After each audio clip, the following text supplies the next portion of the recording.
था आपका civil service portal में। सो गाइज, आज विज़न पेटी 365 का साइंस एंड टेक्नोलॉजी का ये फाइनल वीडियो होने वाला है। इसमें हम किस किस चैप्टर को पढ़ेंगे। अल्टरनेटिव एनर्जी और मिसलेनियस, इन दो चैप्टर को अगर हम कंप्लीट कर लेते हैं तो हमारा जो विज़न पेटी 365 2023 का है वह कंप्लीट हो जा रहा है। आई होप कि आप सारे पार्ट को एंजॉय कर रहे हैं। देखिए, समय बहुत ही कम बचा है, तो थोड़ा सा रिवीजन पे भी ध्यान दीजिए, क्योंकि आप पढ़ के भी क्या करोगे अगर उस कंटेंट को एग्ज़ाम तक आप लेकर जाने में असमर्थ हो रहे हो। ठीक है, तो इसलिए मैं बार बार कहता हूँ कि आप जो भी वीडियो देखो ना, उसका छोटा सा शॉर्ट नोट्स बनाओ, क्योंकि ये वीडियो भी आपको रिवीजन नहीं करा पाएंगे। आप एक छोटा सा शॉर्ट नोट्स बनाओ, उस शॉर्ट नोट्स में जो भी टॉपिक आप लिखे हो ना उसको मैक्सिमम टाइप पढ़ जाओ। ठीक है, क्योंकि ना ही कोई मैगज़ीन, ना ही कोई बताने वाला, कोई श्योर नहीं है कि आपको एग्ज़ाम में सारे कंटेंट को बता सकता है। ऐसा कोई मैगज़ीन नहीं बनी है और ना ही कोई ऐसा पर्सन बना है जो आपको प्रिडिक्ट कर सके। आपकी अपनी खुद की सेल्फ जो मेहनत है ना, वही आपके एग्ज़ाम में या तो राइट क्वेश्चन पकड़ लोगे या तो ऑप्शन को एलिमिनेट करके राइट क्वेश्चन तक पहुँचोगे, ऑप्शन तक पहुँचोगे। ठीक है, प्लीज़ आप जितना भी कोशिश हो सके आप शॉर्ट नोट्स बनाइए और उस शॉर्ट नोट्स को मैक्सिमम टाइम रिवीजन कर जाइए। ठीक है, चलिए स्टार्ट करते हैं। अल्टरनेटिव एनर्जी में हमारा आज का जो पहला टॉपिक है वह है नाभिकीय संलयन, न्यूक्लियर फ्यूज़न। क्या है? हाल ही में कैलिफोर्निया स्थित लॉरेंस लिवरमोर नेशनल लेबोरेटरी के वैज्ञानिकों ने पहली बार नाभिकीय संलयन अभिक्रिया के जरिए निवल ऊर्जा नेट एनर्जी का उत्पादन किया है। इसलिए चर्चा में बना हुआ है। क्या तब है कि इस नाभिकीय संलयन अभिक्रिया में लेज़र का उपयोग किया गया था। ठीक है, ये चर्चा में बनने का कारण हमने देख लिया। ठीक है, अब नाभिकीय संलयन क्या होता है इसको देख लेते हैं। नाभिकीय संलयन वह प्रक्रिया है जिसमें कि दो हल्के परमाणु नाभिक, उदाहरण के लिए ट्रिटियम और ड्यूटेरियम, आपस में मिलकर एक भारी परमाणु नाभिक जैसे कि हीलियम He का निर्माण करते हैं। इसके परिणाम स्वरूप बड़ी मात्रा में ऊर्जा उत्पन्न होता है। ये पूरा प्रोसेस होता है नाभिकीय संलयन का। ठीक है, अगर हम नाभिकीय विखंडन को देखें और नाभिकीय संलयन को देखें, देखिए जो सूर्य है ना, सूर्य में जो ऊर्जा का उत्पादन है, जो ऊर्जा उत्पन्न हो, जो प्रोडक्शन हो रहा है, उसका सबसे बड़ा कारण क्या है? नाभिकीय संलयन। क्योंकि जो नाभिकीय विखंडन होता है वो जब विस्फोट होता है तो ऊर्जा का निर्माण करने के बाद वो डिस्ट्रॉय हो जाता है, लेकिन जो नाभिकीय संलयन है वह एक के बाद एक अणु का निर्माण होता रहता है। और नाभिकीय संलयन जिस अभिक्रिया में होता है वहाँ पे कभी वो एनर्जी खत्म ही नहीं होती, बस ट्रांसफ़र होती रहती है। ठीक है, नाभिकीय विखंडन और नाभिकीय संलयन यहाँ पे देख लेते हैं। आई होप कि और क्लियर हो जाएगा। ठीक है, ठीक है। जो नाभिकीय विखंडन है, नाभिकीय विखंडन के तहत नाभिक छोटे छोटे कणों में विखंडित हो जाते हैं। इसके परिणाम स्वरूप अत्यधिक मात्रा में ऊर्जा मुक्ति होती है और नाभिक का विखंडन हो जाता है, वहाँ पे वो डिस्ट्रॉय हो जाते हैं। नाभिकीय संलयन में दो हल्के नाभिक संयुक्त होकर एक भारी नाभिक का निर्माण करते हैं। इसके परिणाम स्वरूप अत्यधिक मात्रा में ऊर्जा मुक्त होती है। ठीक है, एक में होता क्या है कि नाभिक छोटे छोटे पार्ट में विखंडित हो जाते हैं और ऊर्जा उत्पन्न होता है। ठीक है, और दूसरा में क्या है कि छोटे छोटे नाभिक आपस में मिलते हैं, उससे अधिक मात्रा में ऊर्जा मुक्त होती है। ठीक है, विखंडन में क्या है, यह प्रकृति के सामान्य रूप से घटित होती है और संलयन में क्या है, यह तारों में घटित होने वाला एक सामान्य परिघटना है। इसका उदाहरण हमारा सूर्य है। ठीक है, इसके लिए उच्च गति वाले न्यूट्रॉन की आवश्यकता होती है। ठीक है, और संलयन में इसके लिए अत्यधिक उच्च तापमान और अत्यधिक उच्च दाब वाली दशाओं का आवश्यकता होता है। ठीक है, विखंडन में क्या है, इसमें अत्यधिक मात्रा में ऊर्जा पैदा होती है।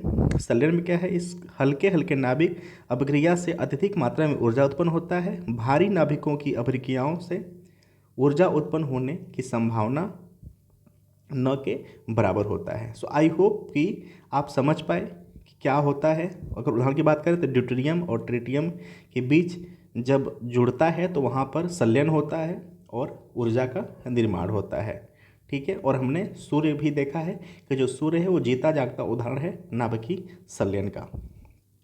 ठीक है, संलयन अभिक्रिया आरंभ होने की जो आवश्यक शर्तें हैं क्या है, जो तापमान है वह 100 मिलियन डिग्री सेल्सियस से अधिक होना चाहिए। जब 100 मिलियन डिग्री सेल्सियस से अधिक होता है तापमान तो इस अभिक्रिया का निर्माण होता है। किसका? नाभिकीय संलयन का। दीर्घ अवधि तक उच्च व पर्याप्त घनत्व वाले को बनाए रखना चाहिए ताकि संलयन अभिक्रिया को दर को बढ़ाकर उस दर तक पहुंचाया जाए, आवश्यक ऊर्जा उत्पन्न हो। ठीक है, ब्रेक इवन एनर्जी क्या होता है? जब संलयन अभिक्रिया द्वारा विमुक्त ऊर्जा प्लाज्मा को गर्म करने के लिए उपयोग गई ऊर्जा बराबर हो जाती है तो इसे ब्रेक इवन एनर्जी की स्थिति कहते हैं। ठीक है, संलयन के लाभ क्या हैं?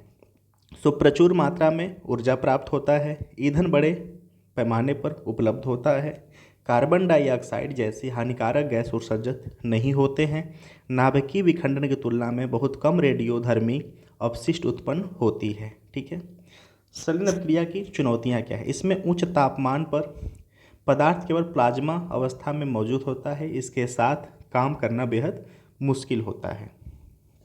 ठीक है, आपने सुना होगा कि चीन का अपना कृत्रिम सूर्य भी बनाया हुआ है चीन ने। इसको देख लेते हैं। चीन का डिज़ाइन किया गया प्रायोगिक उन्नत सुपर कंडक्टिंग टोकामक उपकरण सूर्य के जारी परमाणु संलयन अभिक्रिया का अनुसरण करता है। ठीक है, एग्ज़ाम में अगर आता है, आई होप कि आपकी जानकारी के भी रहे कि जो सूर्य अपना आर्टिफिशियल सन बनाया है वो भी नाभिकीय जो संलयन है उसी अभिक्रिया पर काम करता है। ठीक है, चलिए आगे चलते हैं। नेक्स्ट है स्मॉल मॉड्यूलर रिएक्टर। ये क्या होता है इसको देख लेते हैं। जो स्मॉल मॉड्यूलर रिएक्टर है उन्नत परमाणु रिएक्टर होते हैं। इन रिएक्टरों को प्रत्येक यूनिट 300 मेगावाट तक विद्युत उत्पादन कर सकती है। तो आई होप अगर ये आ जाता है तो आप बताएंगे कि जो स्मॉल मॉड्यूलर रिएक्टर है, ठीक है, एक उन्नत परमाणु रिएक्टर होता है और प्रत्येक यूनिट 300 मेगावाट तक विद्युत उत्पादन कर सकता है। ठीक है, अंतर्राष्ट्रीय परमाणु ऊर्जा एजेंसी IAEA क्या है? इसकी स्थापना संयुक्त राष्ट्र संघ के अधीन वैश्विक एटम्स फॉर पीस संगठन के रूप में वर्ष 1957 में की गई थी। IAEA परमाणु ऊर्जा के क्षेत्र में सहयोग हेतु स्थापित एक वैश्विक केंद्र है। सदस्यता की बात करें तो भारत सदस्य है। इसमें 175 यानी 175 सदस्य देश शामिल हैं। भारत इसका संस्थापक सदस्य है।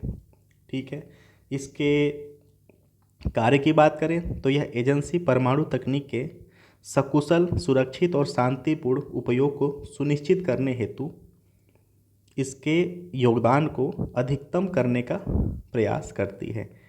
यह एजेंसी अपने सदस्य देशों के बीच वैज्ञानिक और तकनीकी जानकारी के साझाकरण को प्रोत्साहित करती है। ठीक है, तो आई होप कि आप अंतर्राष्ट्रीय परमाणु ऊर्जा एजेंसी को समझ पाए और इसका जो मुख्यालय है वियना ऑस्ट्रेलिया में है। ठीक है,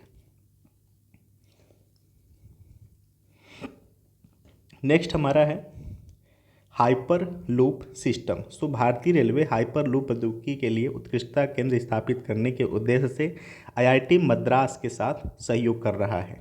क्या है यह?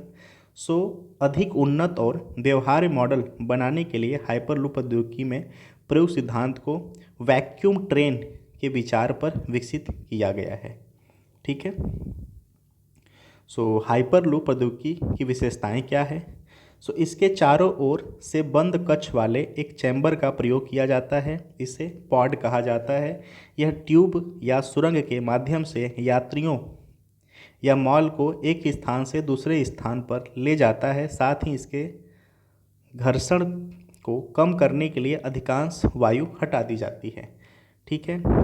इस पॉड को ट्यूब में अत्यधिक गति से संचालित करने के लिए विद्युत प्रणोदक का उपयोग किया जाता है। ठीक है। कम दबाव वाली ट्यूब वायुगतिकी खिंचाव घर्षण को कम करती है। साथ ही संचालन के दौरान चुंबकीय उत्तोलन के कारण प्रत्येक पार्ट ट्रैक के ऊपर थोड़ी ऊंचाई पर स्थिर बना रहता है। ठीक है। तो आई होप कि आप पूरी क्रियाविधि को समझ गए। देखिए, इसमें सिर्फ और सिर्फ कोड पॉइंट को ही आपको याद रखना है। जैसा कि एग्ज़ाम का डिमांड होता है कि आप थोड़ा थोड़ा हर एक बारे में जानो, ताकि अगर क्वेश्चन डायरेक्ट नहीं आता है तो वहाँ से आप कंटेंट को एलिमिनेट भी करके आगे बढ़ो। ठीक है। इससे जुड़ी कुछ और बातें हैं कि आईआईटी मद्रास द्वारा आविष्कार हाइपरलूप नामक एक टीम का गठन किया गया है। यह परिवहन के लिए हाइपरलूप आधारित प्रणाली विकसित करने का काम कर रही है। आईआईटी मद्रास द्वारा हाइपरलूप जो टेक्नोलॉजी है के लिए एक उत्कृष्टता केंद्र स्थापित करने का भी प्रस्ताव प्रस्तुत किया गया है। ठीक है। तो अभी के लिए अगर हाइपरलूप से जुड़ा, हाइपरलूप कैप्सूल से जुड़ी अगर कोई बातें आती है तो आपका जो आंसर हो और आईआईटी मद्रास होना चाहिए, जो कि यहाँ पे हमने पढ़ा। देखिए, सारी बातें पढ़ने से क्या होता है कि जो उसमें का जो कंटेंट, जो मेन क्रीम वाली न्यूज़ होती है ना, वो हमको पता चल जाता है। तो इसलिए मैंने इतना देखा। सो आईआईटी मद्रास आपको याद रखना है कि भारत के सापेक्ष में अगर बात की जाएगी तो आईआईटी मद्रास की जो टेक्नोलॉजी है वो इसके लिए इनिशिएट कर रही है। चलिए आगे चलते हैं। Lithium ion battery. सो हाल ही में केंद्र सरकार ने इलेक्ट्रिक वाहनों में बैटरियों के विस्फोट संबंधित कई घटनाओं की जांच के लिए एक विशेषज्ञ पैनल की गठन की, इसलिए चर्चा में आया है। सो क्या है? Lithium ion battery rechargeable battery प्रकारों का एक वर्ग है। इसमें लिथियम आयन सेल के रूप में 4 घटक सम्मिलित होते हैं: एनोड, कैथोड, विभाजक और जली इलेक्ट्रोलाइट। ठीक है। तो अगर क्वेश्चन यहाँ से आता है कि कितने घटक में विभाजित, तो आप बताना 4: एनोड, कैथोड, विभाजक और जली इलेक्ट्रोलाइट। ठीक है। विभाजक में क्या क्या होता है? तो पीपी यानी पाली प्रोपाइलिन या पाली इथाइलिन, पीई और पीपी। ठीक है। इलेक्ट्रोलाइट की बात करें तो कार्बनिक विलायक और विलयित लिथियम लवण। तो आई होप कि आप यहाँ से समझ गए कि क्या बातें की जा रही हैं। सो आप इन घटकों को याद रखेंगे कि टोटल 4 घटक होते हैं। लिथियम आयन बैटरी के लाभ की बात करें तो यह उच्च विशिष्ट ऊर्जा घनत्व होता है। यह किसी निश्चित समय अवधि में बैटरी द्वारा आपूर्ति की जाने वाली चार्ज की मात्रा, उच्च वोल्टेज, उच्च ऊर्जा घनत्व, ठीक है, और स्वतः रिचार्जेबल की संभावना कम।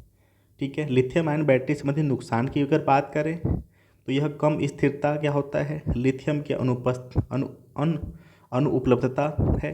ठीक है। और थर्मल रनवे या ताप वृद्धि यानी इलेक्ट्रोलाइट के पिघले परिचालन तापमान के उच्च होने का कारण है। सो आई होप इसका हमने लाभ भी देखा और हानि देखा। अगर जो लिथियम बैटरी है ना, सो उसके लाभ और हानि को प्लीज़ आप याद रखना। ठीक है। क्योंकि क्वेश्चन हो सकता है कि यहाँ से बने। ठीक है।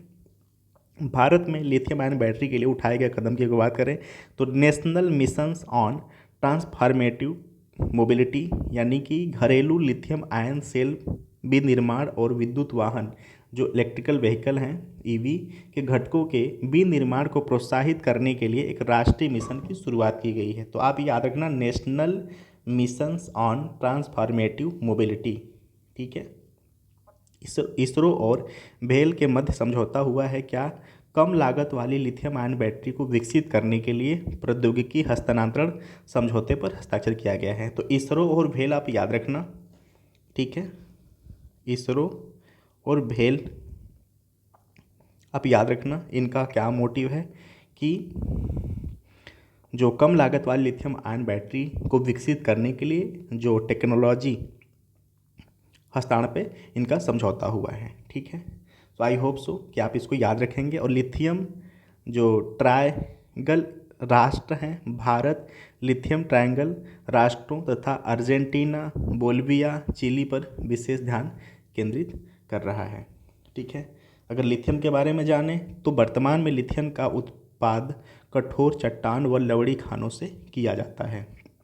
ऑस्ट्रेलिया लिथियम का विश्व में सबसे बड़ा आपूर्तिकर्ता देश है। ठीक है, यह कठोर चट्टानों खानों से लिथियम का उत्पादन करता है, जबकि अर्जेंटीना, चिली और चीन द्वारा इसका उत्पादन लवड़ी झीलों से किया जाता है।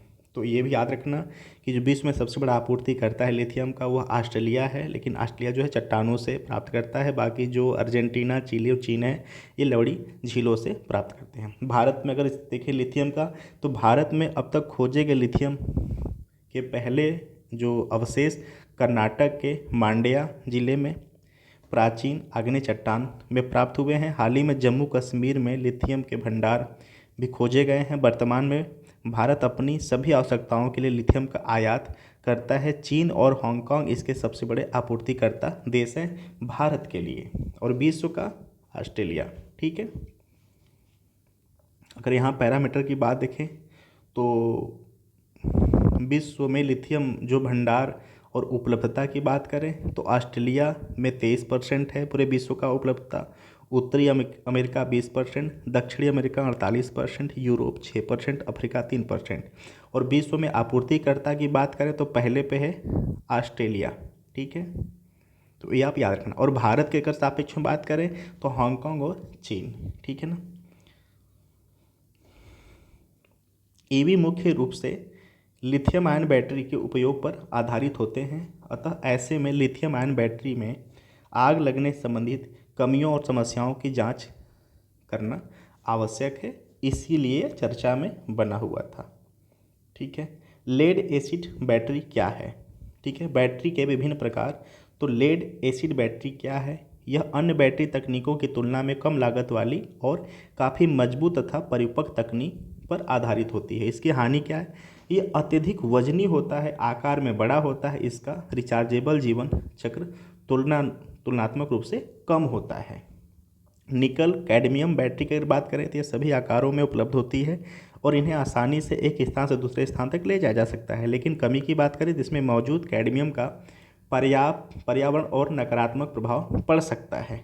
निकल मेटल हाइड्राइड बैटरी की अगर बात करें तो इसका उपयोग कंज्यूमर इलेक्ट्रॉनिक्स वस्तुओं में व्यापक रूप से किया जा सकता है। यह कैडमियम से संबंधित पर्यावरणीय समस्याओं का समाधान प्रस्तुत करता है।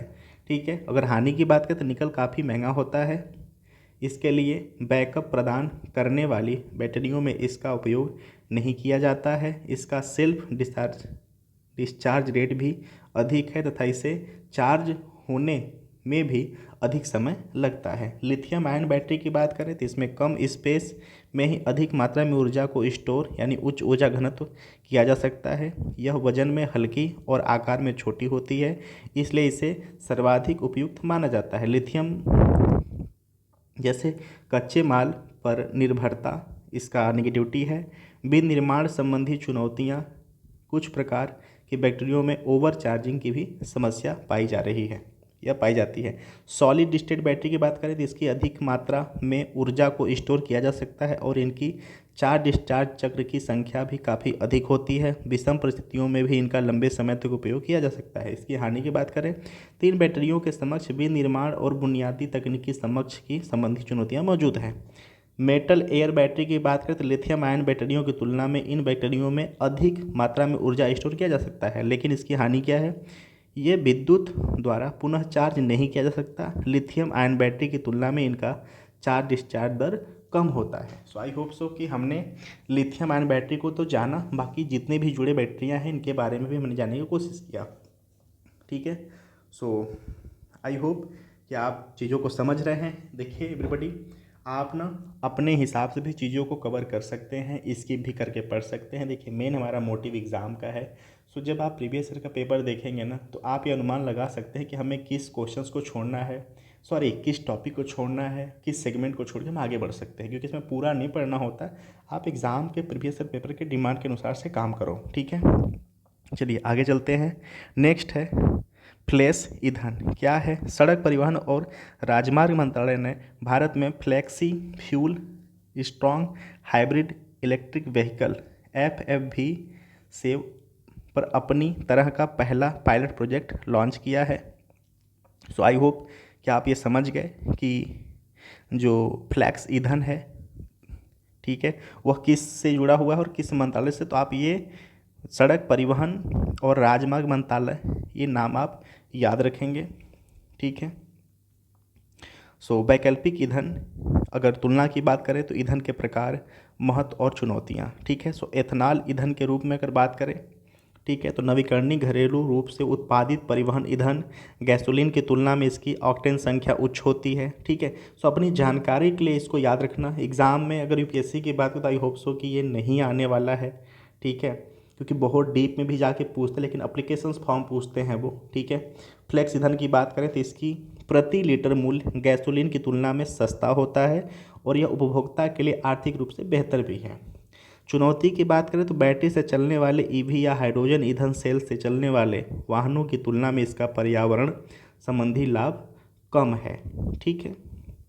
हाइड्रोजन ईंधन की बात करें तो इसका उत्पादन अलग अलग घरेलू संसाधनों में किया जा सकता है। इसके उपयोग से लगभग शून्य ग्रीन हाउस गैस उत्सर्जित होता है। इसकी हानि की अगर चुनौती की बात करें तो हाइड्रोजन का भंडार करना मुश्किल है, क्योंकि इसकी वॉल्यूमेट्रिक एनर्जी डेंसिटी कम होती है और इसका उत्पादन अधिक महंगा होता है, लागत इसकी अधिक होती है। अगर बायोडीजल की बात करें, ठीक है, तो डीजल से अधिक सुरक्षित, क्योंकि यह कम ज्वलनशील होता है। और इसकी चुनौती की बात करें तो उच्च श्यानता, निम्न ऊर्जा मात्रा, उच्च नाइट्रोजन ऑक्साइड, ठीक है, उत्सर्जन और इंजन की निम्न गति और शक्ति।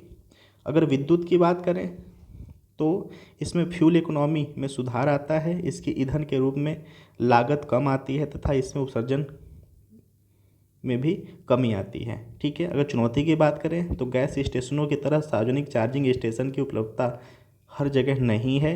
इलेक्ट्रॉनिक वाहनों में उन्नत बैटरी को अधिक समय तक चलने के लिए डिज़ाइन किया जाता है, लेकिन ये अंततः खराब हो जाता है, ठीक है। सो आई होप सो कि आप समझ रहे हैं कि सेगमेंट क्या है, और अगर एग्ज़ाम में आता है तुलना करके तो आप क्या बताने वाले हैं और किस हिसाब से उसको क्लियर करने वाले। अगर एथनॉल ईंधन के रूप में आ गया ईंधन के प्रकार में, तो इसका महत्व और चुनौतियाँ। फ्लैक्स ईंधन आ गया तो इसका महत्व और चुनौतियाँ। हाइड्रोजन ईंधन आ गया तो महत्व और चुनौतियाँ। बायोडीजल आ गया तो महत्व और चुनौतियाँ, ठीक है।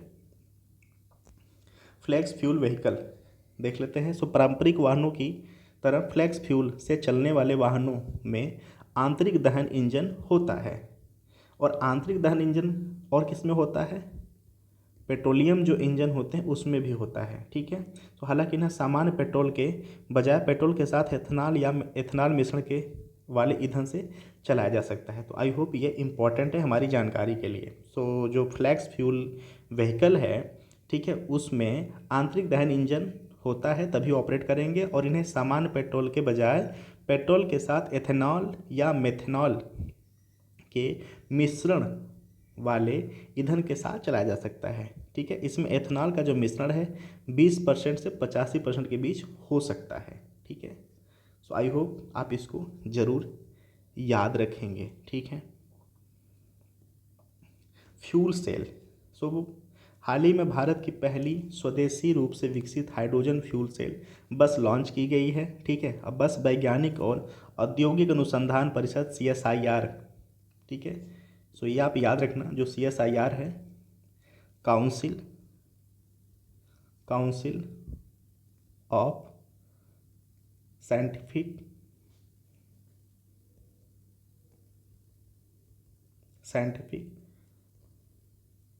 And industrial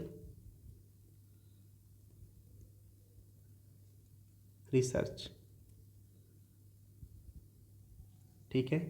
councils of scientific and industrial research CSIR, ठीक है, तथा निजी कंपनी के PIT टेक्नोलॉजी लिमिटेड द्वारा संयुक्त रूप से विकसित की गई है। सो आई होप आप ये लाइन बहुत इंपॉर्टेंट है, आप इसको याद रखेंगे, ठीक है। फ्यूल सेल यह रासायनिक ऊर्जा को विद्युत ऊर्जा में परिवर्तित करने वाला विद्युत रासायनिक उपकरण है। ये याद रखना, मैं रिपीट करते रहा हूँ, यह रासायनिक ऊर्जा को विद्युत ऊर्जा में रासायनिक ऊर्जा को विद्युत ऊर्जा में परिवर्तित करने वाला विद्युत रासायनिक उपकरण है। फ्यूल सेल को समय समय पर बैटरी की तरह रिचार्ज करने की आवश्यकता नहीं होती है। ठीक है, क्लियर। फ्यूल सेल का उपयोग क्या है? परिवहन क्षेत्र में, पोर्टेबल, सैन्य क्षेत्र, सहायक बिजली इकाइयाँ, लैपटॉप आदि, स्टेशनरी, औद्योगिक, वाणिज्यिक, आवासीय भवनों आदि को बिजली जरूरतों को पूरा करने में। फ्यूल सेल के लाभ की बात करें तो हाइड्रोजन की दक्षता और उच्च ऊर्जा घनत्व के कारण परिचालन लागत कम होता है। इसके संचालन में अधिक शोर नहीं होता है। बैटरियों की तुलना में यह अधिक समय तक ऊर्जा प्रदान करता है। सो आई होप कि आप समझ गए हाइड्रोजन सेल के बारे में। CSIR की बात कर ले, यानी वैज्ञानिक एवं औद्योगिक अनुसंधान परिषद, councils of scientific and industrial research. So इसका जो मुख्यालय है नई दिल्ली में है। स्थापना की बात करें तो यह 1942 में स्थापित किया गया एक स्वायत्त निकाय है। ठीक है, स्वायत्त निकाय, आप ये याद रखना कि स्वायत्त निकाय है। ठीक है, यह परिषद विज्ञान एवं प्रौद्योगिकी मंत्रालय के अंतर्गत आता है। ठीक है, ये भी आप टैगलाइन याद रखेंगे। ठीक है, यह विज्ञान और प्रौद्योगिकी के विविध क्षेत्रों पर अत्याधुनिक अनुसंधान एवं विकास से जुड़े ज्ञान से विस्तृत आधार के लिए जानी जाती है। ठीक है, अगर इसके द्वारा कवर किए गए अगर क्षेत्र की बात करें तो महासागर विज्ञान, भूभौतिकी, रसायन, ड्रग्स, जीनोम्स, एरोनॉटिक्स, जैव प्रौद्योगिकी, नैनो प्रौद्योगिकी, इंस्ट्रूमेशंस, ठीक है, इन्वायरमेंटल इंजीनियरिंग, सूचना प्रौद्योगिकी। ठीक है, CSIR का जो अध्यक्ष होते हैं वो प्रधानमंत्री होते हैं। ठीक है, मिशन की बात करें तो राष्ट्रीय लक्ष्यों के अनुरूप तकनीकी नवाचार और तकनीकी अनुसंधान के लिए कार्य करना, ऊर्जा क्षेत्र के विस्तार योग्य और संधारणीय हरित तकनीकों का विस्तृत सृजन करना, जैव प्रौद्योगिकी अनुसंधान के जरिए संधारणीय कृषि और पोषण सुरक्षा सुनिश्चित करना। सो आई होप कि आप चीज़ों को समझ पा रहे हैं। ठीक है, सरकार द्वारा उठाए गए कदम क्या है? सो भारत का लक्ष्य 2022 तक E10 यानी पेट्रोल में जो एथेनॉल है वो 10% और 2025 तक E20 यानी 20% एथेनॉल मिश्रण करना है पेट्रोल में। भारत स्टेज जो अगर मानक की बात करें तो भारत सीधे BS4 से BS5, आई होप कि आप समझ चुके होंगे BS जो 5 है भारत इसको सीधे स्किप कर चुका है, सीधे BS4 से BS5 में इन्होंने छलांग मारा है। सो हमारे लिए एक अच्छी बात है और आप इसको याद रखेंगे कि अगर व्हीकल्स के बारे में बात करें तो जो व्हीकल्स का जो मापदंड है आज के समय में भारत सीधे BS4 से BS6 में छलांग मारा है, 5 को स्किप किया था। सरकार ने फ्लैक्स फ्यूल इंजन में ऑटो घटकों और ऑटोमोबाइल के लिए उत्पादन से संबंध प्रोत्साहन PLI योजना को आरंभ किया है। ठीक है, कुछ इंपॉर्टेंट पॉइंट की बात करें तो जो रॉल्स रॉयस कार होती है ना, रॉल्स रॉयस ने हाइड्रोजन चालित जेट इंजन का सफलतापूर्वक परीक्षण किया है। ठीक है, हाइड्रोजन चालित इंजन के बारे में। सो हाइड्रोजन आधारित जो आंतरिक दहन इंजन होते हैं ना, समान सिद्धांतों पर कार्य करते हैं जो पेट्रोल इंजन होता है। ठीक है, केवल पेट्रोलियम आधारित ईंधन के स्थान पर हाइड्रोजन का उपयोग करता है। ठीक है, हाइड्रोजन ईंधन के दहन से इंजन को चलाने के लिए आवश्यक ऊर्जा उत्पन्न होती है। सो आई होप कि आप सेगमेंट को समझ रहे हैं। ये रॉल्स रॉयस वाला भी याद रखना, एग्जाम में नहीं आएगा बट ये एक अच्छी इनिशिएटिव है। सो आई होप कि आपको ये रिकॉल होना चाहिए। ठीक है, कुछ महत्वपूर्ण सुर्खियां हैं, क्या है? जैसे रोशनी है, क्या है? ये भारत की पहली खारे पानी से रोशन होने वाली एक लालटेन है। ठीक है, इस लालटेन में LED बल्ब को बिजली देने के लिए समुद्र के पानी का उपयोग किया जाता है। यह जल विशेष रूप से डिजाइन किए गए इलेक्ट्रोड के बीच इलेक्ट्रोलाइट के रूप में कार्य करता है। इसे राष्ट्रीय महासागर प्रौद्योगिकी संस्थान NIOT चेन्नई ने विकसित किया है। इस प्रौद्योगिकी का उपयोग देश के अंदरूनी इलाकों में भी किया जा सकता है। इसका कारण यह है कि इसमें नमक के साथ मिश्रित किसी भी लवड़ी या सामान्य जल का उपयोग लालटेन को बिजली देने के लिए किया जा सकता है। ठीक है, सो आई होप इसको याद रखना। और NIOT ये इसका इनिशिएटिव है चेन्नई का। सो आई होप इसको भी याद रखेंगे। मिशंस इनोवेशन, सार्वजनिक निजी संगठनों सार्वजनिक निजी गठबंधनों के माध्यम से स्वच्छ ऊर्जा समाधान में तेजी लाने के लिए मिशंस इनोवेशंस के तहत integrated bio refinery missions IBM की शुरुआत की गई है। मिशंस इनोवेशंस एक वैश्विक पहल है। इसका लक्ष्य एक दशक में स्वच्छ ऊर्जा को किफ़ायती और आकर्षक और सुलभ बनाने के लिए अनुसंधान, विकास और डेमोन्स्ट्रेशंस यानी प्रदर्शन के क्षेत्र में कार्रवाई और निवेश को बढ़ावा देना। इस पहल में 22 देश यूरोपीय संघ शामिल हैं। भारत इस पहल का संस्थापक सदस्य है। इस मिशन का पहला चरण 2015 में पेरिस समझौते के साथ शुरू किया गया था। ठीक है, इसके दूसरे चरण का वर्ष 2021 में शुरू किया गया था। सो आई होप आपको याद होगा जो पेरिस समझौता था ना, जो ग्लोबल वार्मिंग है ना, उसका जो टेम्परेचर 1.5 तक सीमित रखना और 2 डिग्री से ऊपर बढ़ने नहीं देना, ये पेरिस समझौता में ही हुआ था। तो इसको भी आप याद रखना। ठीक है, clear. Integrated bio refinery missions IBM क्या है? सो इस मिशन का जो लक्ष्य है 2030 तक जीवाश्म आधारित 10% ईंधन, रसायन और पदार्थों को जैव आधारित विकल्पों में बदलना। ये लाइन आप याद रखना। मैं रिपीट कर दे रहा हूँ कि जो IBM है, इस मिशन का जो लक्ष्य है 2030 तक जीवाश्म आधारित 10% ईंधन, रसायन और पदार्थों को जैव आधारित विकल्पों में बदलना। यह मिशंस इनोवेशंस द्वारा शुरू किया गया छठा मिशंस है। इसमें 5 अन्य मिशन निम्नलिखित हैं। कौन कौन? स्वच्छ हाइड्रोजन्स, ग्रीन पावर्ड फ्यूचर, शून्य उत्सर्जित shipping, carbon dioxide removal, urban transitions. ठीक है, क्लियर। ई अमृत क्या है? ठीक है, so accelerated E mobility revolutions for Indian transportations. यह पहल देश में बैटरी चालित वाहनों के बारे में जागरूकता बढ़ाने के लिए शुरू किया गया है। सो ई अमृत आप याद रखेंगे। ठीक है, clear. Advance chemistry cell SEC battery reuse पर रिपोर्ट। यह पहल यूनाइटेड किंगडम की green growth fund technical cooperations facility द्वारा समर्थित है। ठीक है, ठीक है। सो एवरीबॉडी, ये जो चैप्टर फर्स्ट है, यानी ये जो चैप्टर था अल्टरनेटिव एनर्जी, ये हमने फिनिश किया। अब चलते हैं मिसलेनियस पे।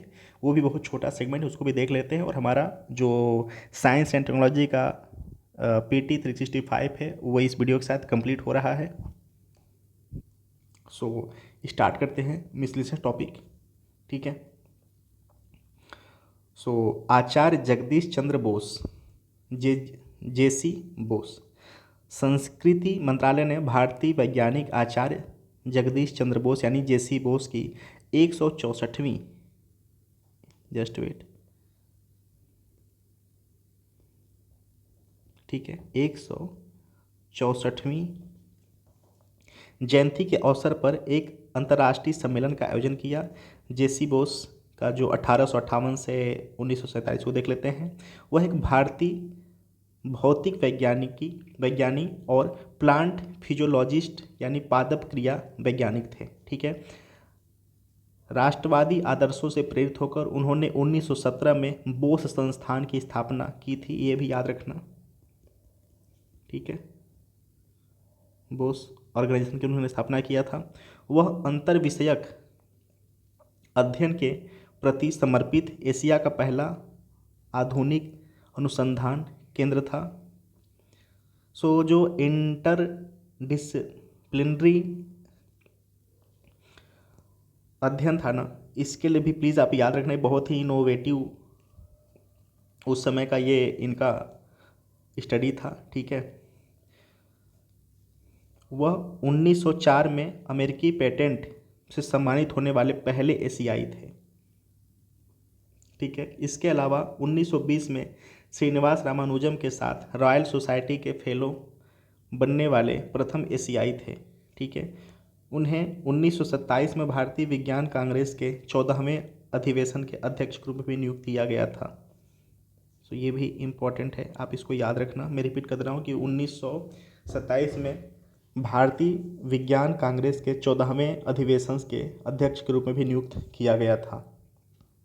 क्लियर। उन्होंने 5 मिलीमीटर तरंग दैर्ध्य पर आधारित दुनिया के पहले वायरलेस संचार लिंक को विकसित किया था। ठीक है, इसके तहत स्पार्क ट्रांसमीटर द्वारा इलेक्ट्रिक स्पार्क के माध्यम से रेडियो तरंगें उत्पन्न की गई और शिविर के रूप में समर्पित कोहेरर द्वारा उस रेडियो तरंग डिटेक्ट किया गया था। इस प्रकार स्पार्क ट्रांसमीटर और रिसीवर के रूप में सब सर्पिल कोहेरेर का उपयोग करते हुए संचार लिंक स्थापित किया गया था। जीव विज्ञान में योगदान की बात करें तो उन्होंने पौधों पर मौसम, रासायनिक अवरोधों और तापमान के प्रभाव पर शोध किया था। गौरतलब है कि रासायनिक अवरोधक के वे पदार्थ होते हैं जो रासायनिक अभिक्रिया की गति को धीमा करते हैं। पौधों की स्पंदन दर को मापने के लिए क्रेस्कोग्राफ का उपयोग किया गया था। यह साबित कर दिया कि पौधों में जीवन और संवेदनशील तंत्रिका मौजूद होता है। ये बहुत इंपॉर्टेंट लाइन है, आप याद रखना, मैं रिपीट कर दे रहा हूँ कि यह साबित किया था कि पौधों में जीवन होता है और वह संवेदनशील तंत्रिका तंत्र मौजूद होती है प्लांट में। ठीक है, कुछ इंपॉर्टेंट पॉइंट है। जो जेसी बोस हैं को बंगाली साहित्य का पहला साइंस फिक्शंस लेखक भी माना जाता है। उन्होंने निरुदेश्वर कहानी the story of the missing 1896 नामक कृतियों को भी रचना की थी। इन्हें बंगाली साइंस फिक्शंस की पहली कृतियों में से एक माना जाता है। उन्होंने पोलातोक तूफान प्रकाशित किया गया था। इस लघु कथा में जेसी बोस ने पश्चिमी ज्ञान को चुनौती देने के लिए जादुई यथार्थवाद, मैजिक रिलिजम्स नामक साहित्य साधन का उपयोग किया था। ठीक है, नेक्स्ट है रहस्यमयी कण की खोज। हाल ही में वैज्ञानिकों ने मौलिक कण डब्ल्यू बोसान की खोज की है। आई होप इसके ऊपर बस इतना ही जानिए आप। ठीक है, इसका द्रव्यमान स्टैंडर्ड मॉडल के सिद्धांत के अनुसार जितना होना चाहिए उससे काफ़ी अधिक है। डब्ल्यू बोसान आप याद रखना। ठीक है, नेक्स्ट है टॉपिक हमारा कुछ इम्पॉर्टेंट न्यूज़ में मंथन प्लेटफॉर्म। ठीक है, इस प्लेटफॉर्म की शुरुआत देश के भीतर विज्ञान और प्रौद्योगिकी के लिए क्षेत्रों में सक्षम और सशक्त बनाने की दृष्टि से की गई है। ठीक है, आप इसके लिए बस इतना ही याद रखना। क्लियर। नेक्स्ट है एथिलीन ग्लाइकॉल। ठीक है, एथिलीन ग्लाइकॉल एक रंगहीन गंधहीन एल्कोहलिक यौगिक है। इसका सेवन स्वास्थ्य के लिए घातक हो सकता है। यह कमरे के जो तापमान होता है पर एक सिरप या चिपचिपे तरल जैसा होता है। इसका ज़्यादातर इस्तेमाल ऑटोमोटिव एंटीफीज के रूप में और पॉलिएस्टर फाइबर के निर्माण के लिए किया जाता है। यह hydraulic brake fluid, stand tap की स्याही, जो स्टैम्प पैड होता है की स्याही, ठीक है, ball point pen, solvents, paint, सौंदर्य प्रसाधन और प्लास्टिक आदि में भी पाया जाता है। डाइथिलीन ग्लाइकॉल और एथिलीन ग्लाइकॉल अपमिश्रित है। इसका इस्तेमाल कभी कभी लागत में कटौती करने के लिए तरल दवाओं जैसे कि सिरप में सॉल्वेंट्स के रूप में अवैध रूप से भी किया जाता है। आई होप ये लाइन आप याद रखेंगे। क्वेश्चन अगर में भी बनता है तो यहाँ से बन सकता है या ये पूछ लगता है कि किन में ये पाया जा सकता है, या जो एथिलीन ग्लाइकॉल है ना, इसका जो रिएक्शंस है, जो रासायनिक सूत्र है, ये पूछ सकता है। ठीक है, तो 2CH2OH, ठीक है, आप इसको याद रखना 2CH2OH। इसको आप याद रखना प्लीज़। और ये आप याद रखना कि 2C रहेगा, ठीक है, ऊपर और नीचे 2H रहते हैं और साथ में भाई जो C के लास्ट के जो नंबर होते हैं इलेक्ट्रॉन के वो 4 होते हैं। 2 ठो C बना देना, ठीक है, और 4 ऐसे लाइन दे देना, ठीक है। 2 पर H लगा देना, 1 पर OH लगा देना, इसके 2 पे H लगा देना और एक OH लगा देना और C को C से कनेक्ट कर देना। ठीक है, तो ऐसे आप शॉर्ट में इसको याद रख सकते हैं। नेक्स्ट है कार्डिगोल्ड नैनो पार्टिकल्स। सो इसे मानव शरीर में दवा वितरण को तेज और सुनिश्चित करने के लिए विकसित किया गया है। इन नैनो कणों को कार्डिसेप्स मिलिटीज एक उच्च मूल्य परजीवी कवक अर्क और गोल्ड साल्स के संश्लेषण से प्राप्त किया गया है। यह 4 भारतीय संस्थानों के वैज्ञानिकों के एक सहयोगात्मक प्रयोग का परिणाम है। ठीक है, सो कार्डिगोल्ड नैनो पार्टिकल आपको याद रखना है। इसे मानव शरीर में दवा वितरण को तेज और सुनिश्चित करने के लिए विकसित किया गया है। सो ये भी लाइन आप याद रखना, क्वेश्चन यहीं से बन सकता है, क्वेश्चन यहाँ से आता है तो। ठीक है, so everybody I hope so कि आप सारे पार्ट को एंजॉय किए होंगे। सो यहाँ से हमारा जो vision IAS PT 365 science and technology complete होता है। So thank you so much. आप इसको प्लीज़ एंजॉय करें, लेकिन प्लीज़ एक छोटा सा नोट्स बनाइए और उस नोट्स को मैक्सिमम टाइम रिवीजन कर जाइए, क्योंकि समय बहुत कम है। इसमें जो भी पढ़िए बहुत सटीकता के साथ पढ़िए। So thank you so much, अपना प्यार ऐसे ही देते रहिए। अब आप प्लीज़ कमेंट करके बताना कि मैं ऑलरेडी 3 जो सेगमेंट है विज़न का वो करा चुका हूँ, इन्वायरमेंट का, पॉलिटी का, और आज ये वीडियो के साथ साइंस एंड टेक्नोलॉजी भी कंप्लीट हो रहा है। सो आप बताना कि नेक्स्ट हम किसको कराएं। So thank you so much for watching.